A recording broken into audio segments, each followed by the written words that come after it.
All right, guys, we're live. It's just a little bit after 8 o'clock. I'm going to give just a couple of seconds for everyone to get on that might be waiting around, looking to get on still. And so while we do that, we'll just pause. 1, 2. Okay, we waited a couple of seconds. My wife said to do that before starting when you're going live. So I'm trying to keep that in mind. But today's topic for Flatten the Fear is what scares you? Is it the virus, the COVID-19? Or is it the fallout? Because that's what we're hearing about now is there's the virus, there's the fallout. I don't personally know anybody that has COVID yet, coronavirus, whatever you want to call it, but I do know people that have lost their jobs. I know people that have lost their income. I know people that are dealing with discouragement from being stuck at home and they're scared and they're frustrated. That I do know, but I don't know anybody yet personally that actually has the virus, although I do know it's real and I do know that it's out there. But the question is, what scares you most? Is it the virus or is it the fallout? And so I want to go through a couple things on here. And again, I do want to remind you of what we're doing and why we're doing it. And that we are actually doing this because we're going to try to flatten the fear curve. And that's what this is all about. So let me show you this slide again. This is day 3 of Flatten the Fear, and you can see here there's a number of fear inputs that come into our mind and into our heart every day. That comes through the news, it comes through friends, it comes through social media, our own thoughts, things that we read. And over the course of time, which you can see down below, just as time goes by, so we have the beginning and it comes all the way through that the virus has started, it just keeps moving and moving and moving. If we keep on adding fear inputs and not faith inputs, what will happen is that we're going to bust through what I would call this line right here of kind of your emotional and mental capacity to deal with the situation. And so if you just have a lot of fear inputs coming in, it's going to break you through. And then all of a sudden you're going to melt down. You're going to freak out. And so our goal here is actually to continue to add faith inputs. So that with faith inputs, we can keep you below this line of insanity and keep you stable and encouraged and built up so that you don't have a meltdown. And so you can share that with other people. You can share these videos with other people to do that. You can subscribe so that you can get the next videos because we are now on YouTube and on Facebook. So let me just get into this now. And I want to talk to you about what are you the most scared of, the virus or the fallout. And so the virus really represents health. Are you scared of health issues? Are you scared of getting sick? Are you scared of dying? Are you scared of someone that you know getting sick or dying? Have you ever had a loved one die? Have you ever been sick? You know, the fear of death comes from the unknown and also from missing out. As believers in Jesus, we know that the end is actually the beginning. When our life is over, we go on to heaven. We go on to be with Jesus. So we don't have to fear the unknown. We know what comes next. And so that fear of death, really, that fear of the crisis of health leading to death, actually is removed from us in a very real way. Like if I was to die right now, I know where I'm going. I'm going to heaven, not because I'm a great person, but because Jesus died for me. He removed my sins, and he has made me right with God, and so that I can go to heaven. So I don't fear death, and so I don't have to worry about that. I do know what's going to happen. I know I'm going to see my mom who's up there. I know I'm going to see other family that's up there. I know I'm going to see Jesus, the one who saved me and rescued me out of alcoholism and addiction and anger and just my crazy lifestyle that I had. I get to go see him face to face. I don't fear that. I'm excited for when that day comes. Now, I do want to stay here. I want to know my kids. I want to be a part of my family, love my wife, and just be a blessing to the community as God's called me to do. But when it is time for me to go, I don't have that fear. There was someone in our church that shared with me recently about being pregnant, and they had a baby, and that baby was growing in their stomach, and they kept going to the doctor, and the doctor kept telling them, this is an unviable baby. This baby cannot be born. We need to get rid of it. We need to do a DNC. This thing needs to be removed. And so there was this fear of health just being spoken over her life and over the baby and over her husband. And they just turned to the Lord and said, Lord, I don't want to receive this. I want to walk in faith. And just begin to pray and just to give it to God. And they just did not take that advice. And I was actually on a Zoom call with them. And in the background of the Zoom call, running around, screaming their head off, is their little boy who is very viable and very wild and very rowdy and very fun and very adventurous because he's alive. And so sometimes fear comes in and it can be this whole dominant thing, which is not even reality. So you can fear getting a virus, you can fear getting sick, and maybe that will happen. But statistically right now, it's not likely to happen to you. That's just a reality. That's not politics. That's not putting my head in the sand. But if you just look at the statistics, the reality of it actually happening to you, or even to someone that you know and that you closely spend a relationship and that you care about, that's in your life, that you closely love, it's very percentage-wise unlikely to happen to you. But the fear can happen to you whether you've experienced a virus or sickness or not, whether you've experienced death or not. And God calls us to put our faith in Him and to trust Him with our life and with our health. And if for some reason He does call us to go and to pass away and to move on to the next thing, to have faith in Christ so that we can do it with joy and we don't have to worry and be stressed about it. It's not something we have to think about all the time in a negative way and let it discourage us. So there is that health concern, but is that what scares you most? If it is, I would just encourage you to turn that to God and just say, Lord, I'm scared for my health. If you don't know Jesus, say, I'm scared for what happens if I do die, if I was to leave this earth. Give your life to the Lord. Do it today. There's no reason to wait. He died for you. He loves you. He came and died in order to pay the penalty for all your sins, to clean you, to wash you off, so that when you die and you stand before heaven, its gates, and you're staring there, you don't have to be afraid and ashamed like, I can't come in here. He'll open the doors wide open and say, come, I receive you. I've already paid the price for everything that you ever did. It's the grace of God. God so loved the world that He gave His only begotten Son, that whosoever believes in Him will not perish but have everlasting life. That's the message of the gospel. It's not earned, it's given. We just have to receive it. Do it right now. You don't need me to come there. You don't need a pastor to sit with you. Just do it. And then the fear of death and the fear of sickness can just be lifted off of you. Because the worst case scenario, you pass on to heaven, which is still incredible. So you end up in a win-win situation, which takes a lot of fear out of things. Well, what about the second thing? What about the fear of fallout? You know, back in 2007, I was a real estate agent. In fact, I was running a pretty large real estate team at the time, and the market just went, just when the bank started closing and everything crashed, and just, it was total disaster. Total disaster. And people's houses were worth, $500,000. All of a sudden they were worth $300,000. They were worth $300,000. All of a sudden they're worth, $175,000. Just housing prices just plummeted. People were losing their retirements. I would actually sit at the table with people to go over their home equity and talk about selling, and they would literally just start crying at the table because that was their retirement. That's what they were waiting for, and now they realize it's all gone. It just disappeared in like 6 months. And so I've been through financial crisis before. Everybody started hoarding toilet paper during this crisis, and no joke, in 2007, back in that time, we had friends over to our house for dinner, and they called and they said, what would you like us to bring? And we had to say, well, if you're going to use our bathroom, bring your own toilet paper because we're out. Now, the stores still had some. We did not have any because we were broke. We had no money. We were absolutely broke. And so we told them, if you want to come over, you're going to have to bring your own toilet paper. So I've been through financial crisis. And guess what? I'm still here. Most likely, you've been through financial crisis. And guess what? You're still here.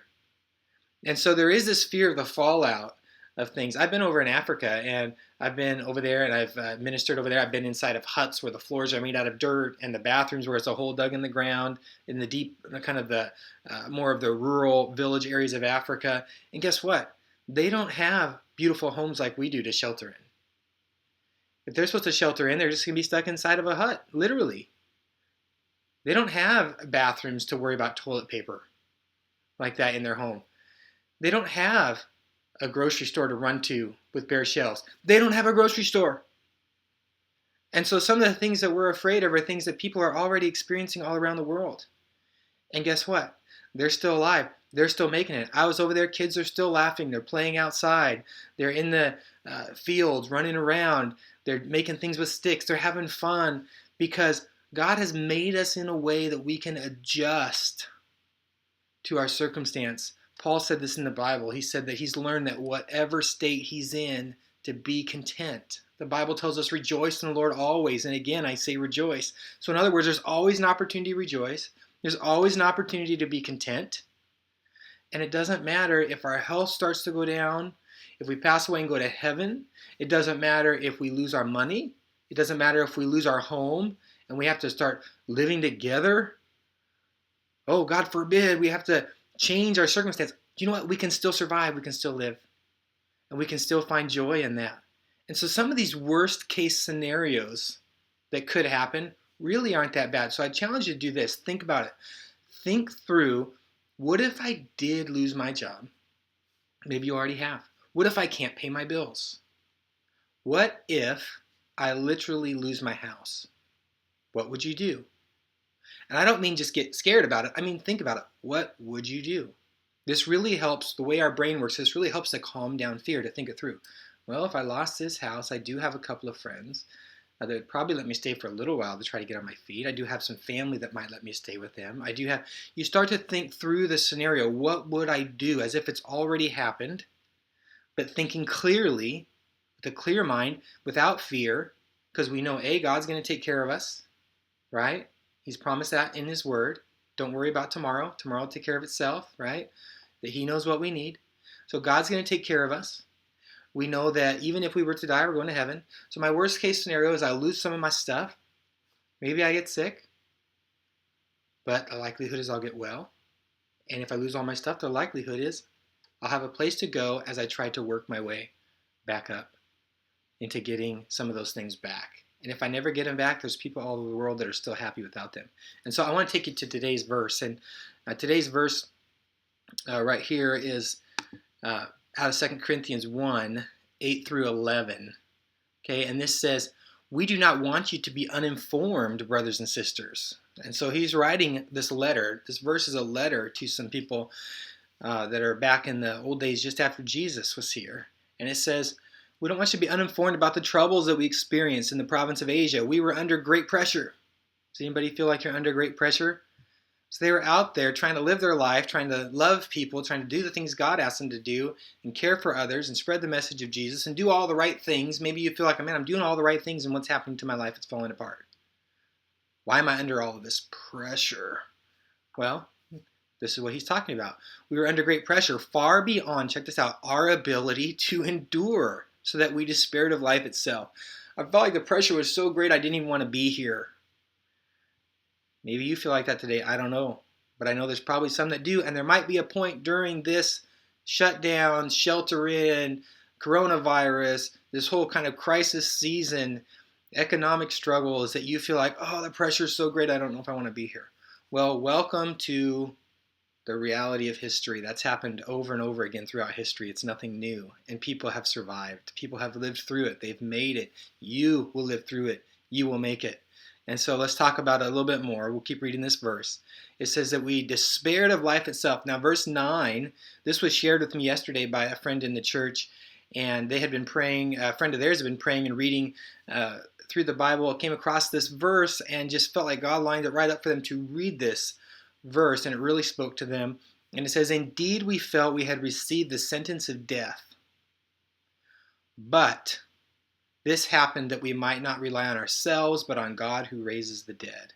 In other words, they felt like just everything was so negative, and just everything was like a sentence of death upon them. Physical death, health death, death of social. If you're an extrovert right now, you're stuck at home. Death of finances, economies crashing, stock markets are crashing, I've lost my retirement, I'm losing my job, I've been furloughed, whatever the situation is, it feels like death. That's what this verse is saying. Now, they were even talking about physical death, which we could be scared of too now. Some of us could be scared of the health crisis. So indeed, we felt we had received a sentence of death, but this didn't happen for that reason. This happened that we might not rely on ourselves, but on God who raises the dead. In other words, this shifts our focus, our energy over to God. Lord, I've been trying to take care of myself. I tried to make the right decisions. I tried to build a good business, Lord. I tried to get a promotion in my job.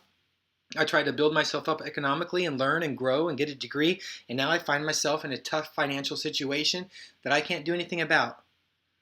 And so I'm going to turn my reliance from the work that I can do myself and put my reliance upon you. Lord, I've tried to stay healthy. I've tried to do my best. I've exercised. I've stayed away from sugar. I've done the right things, or maybe I haven't. But Lord, here I am with my health, and I cannot depend upon my physical body to maintain itself, because now I could be sick from something that's out of my control. And so, Lord, I put my trust in you. Lord, I'm turning it over to you. So this verse is talking about all the pressure and the stress and the difficulty of life isn't meant to destroy or to crush us. It's meant to cause us to remove the reliance that we have upon ourselves and turn our reliance to God. Now, does that mean that God's sending this virus to try to just force us to look to him? Well, we live in a fallen world and bad things happen. So no, I'm not necessarily saying that. But I am saying that God uses all things for our good. For those that love him, those are called according to his purpose. And so he can use this situation to cause us to look to him and to love him and to depend upon him and to care and to bring back into a relationship of care and reconciliation with him, so that we can live the way that we're supposed to, full of joy, full of God's goodness, and that peace that comes from trusting the one that we can depend on. More than governments, more than economy, more than jobs, more than our physical health, we can depend upon the Lord. And so as it goes on, verse 10, it says, he has delivered us from such a deadly peril, and he will deliver us again. The same God that's delivered before is the same God that will deliver again. The God that delivered me out of the 2007 financial crisis is the same God that's going to deliver me out of this one. The same God that delivered my friend who had an unviable baby that's now a bouncing baby boy running around wreaking havoc. Guess what? God's delivered those friends before, and God will deliver those friends again, because God is a deliverer. Goes on, verse 11, as you help us by your prayers, then many will give thanks on our behalf for the gracious favor granted us in answer to the prayer of many. In other words, he's saying, don't stress, don't worry, don't fret, don't freak out. Pray. Pray for each other. Pray, encourage each other, build each other up. Go to God. Thank God for your friends, for your family, for your co-workers. And pray, God, keep them healthy, Lord. Keep them encouraged. Build up their faith. Because when this is all over, they may not have gotten sick. They will recover financially. But they could have wasted a lot of time stuck in fear and stuck in discouragement and depression and anxiety, when what God would really have for them is to be filled with his peace and with his joy and with his trust, so that when times get dark, the light of God's love can shine brighter out of them. Right now is the time that we have to shine bright, to say, we're not afraid, we don't live in fear, we're not scared. Not because our head's in the sand, not because we don't understand there's a crisis, but because we know that God is for us, that God loves us, that whatever the outcome is, it will be good.